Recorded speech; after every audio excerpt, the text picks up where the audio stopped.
and that's a board discretion call. After tonight's meeting, all we're going to do is, if you direct us, is go out and try and negotiate certain purchase prices up to 24 million. That's all we have to spend. And if there's certain properties that the board doesn't want us to focus on, we will focus on other ones. No matter what this application says, you're going to tell us which way you want to go now. And if you want the ratification to be excluding any reference to the properties on the attachment, that you could also do that. Is the purpose of this organization just to acquire the properties, or also to Acquire do and the daylight at all? The only thing this entity has funding for right now is to acquire and uphold property. We don't have the ability to do the actual daylighting itself. Well, the daylighting is a much different project, and we've looked at this, and you'll see in a moment in seeker, as a separate distinct project of acquiring and holding.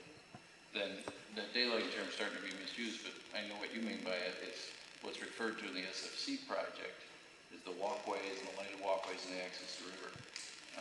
That is separate and distinct for seeker in particular, and that's one of the things that we're getting updates on here in a few moments for that section. One of the things we had the meeting in June, we talked about it. I think he showed us a map of the properties, and he showed us like a little elbow, and you know, how we would have to acquire these properties as well as the properties in between, so that we could sort of divert the sawmill while we were doing it. Is any of the money that we're spending going to go for hard construction? Unless the board directs us otherwise, the proposal today is to look at the green marked buildings. And again, there's more buildings there than we have money.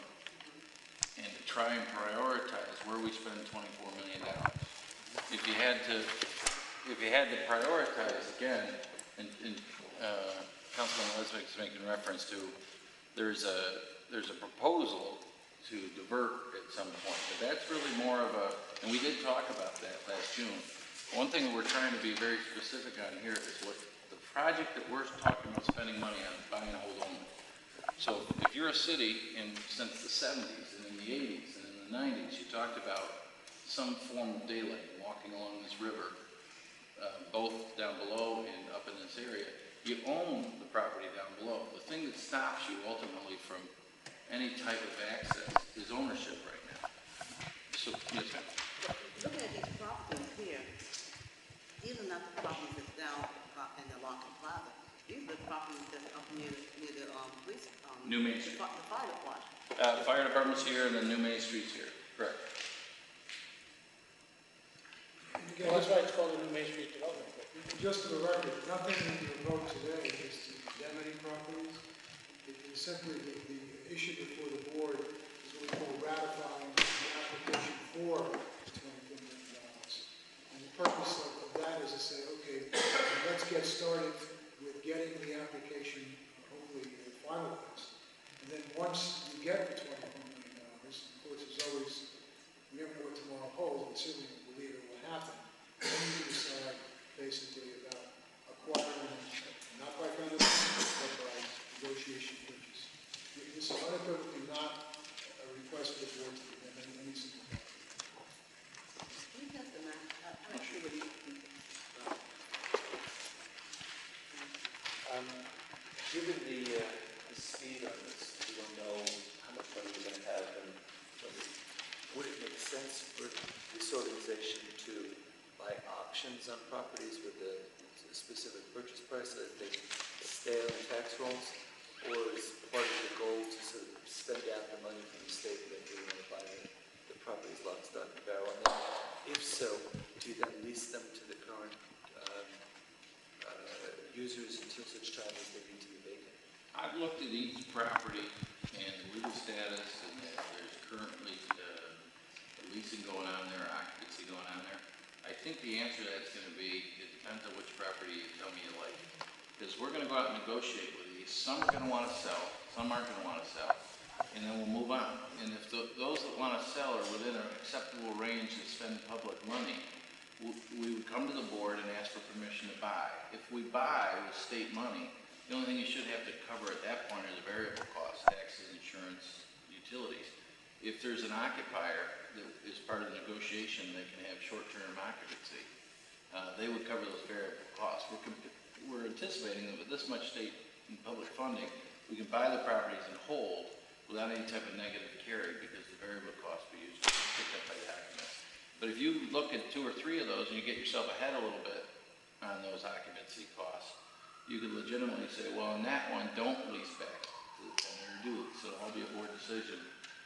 But once we buy, it comes off the tax rolls, correct? No, it will stay on the tax rolls. Why?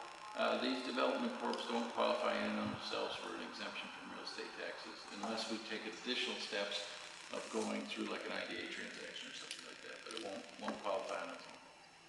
So correct me if I'm wrong, but I don't think the not-for-profit corporation has the power. No. So we don't even have the power to get about it even if we wanted to. As a not-for-profit corporation, we cannot condemn that. One thing you're gonna have and nobody else had knocking on the door is $24 million of state grant money. And subject to this board saying yes, we can close. Let's bring it back to the legal comment. This is not New Main Street. New Main Street is on the other side of the, of Metro. This is Main Street. It's a name as opposed to Larkin Plaza. And that's number 10, item number 10, that's on this, on this map. That's right next to the, You may go down to Gettysburg. I think it comes past that intersection of Gettysburg, Councilman. I think it's not right here. Okay. Anyway, number 10, item number 10, which is, parcel of land that's right next to the church. Is that correct? Mount Carmel?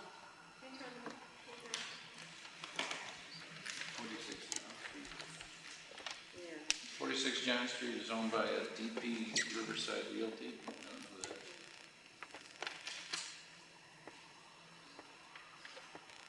The church would be obviously this building up here. It is. Yeah.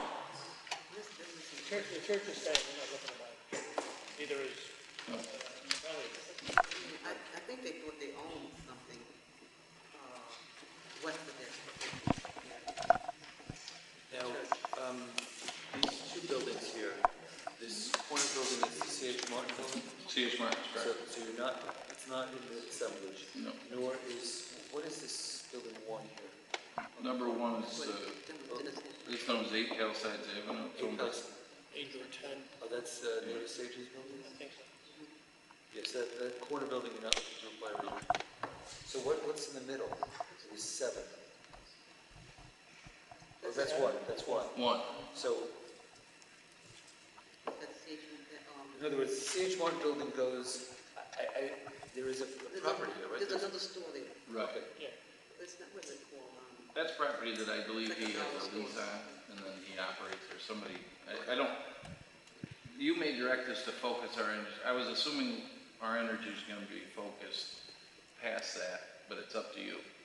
Because we don't have enough money to buy all those green spots. If we started, for example, at Ann Street and moved towards the corner, and then off towards the fire station, that may be our, high priority, because that's where the river accessibility is the most obvious right now. But that's up to the board. My understanding was in the beginning, when the SFC came to city council, that the developer himself had went into negotiations with these same parcels, and that's been outlined here. But if the developer, we're aware, does have options on these properties that are marked in green, but we do not want to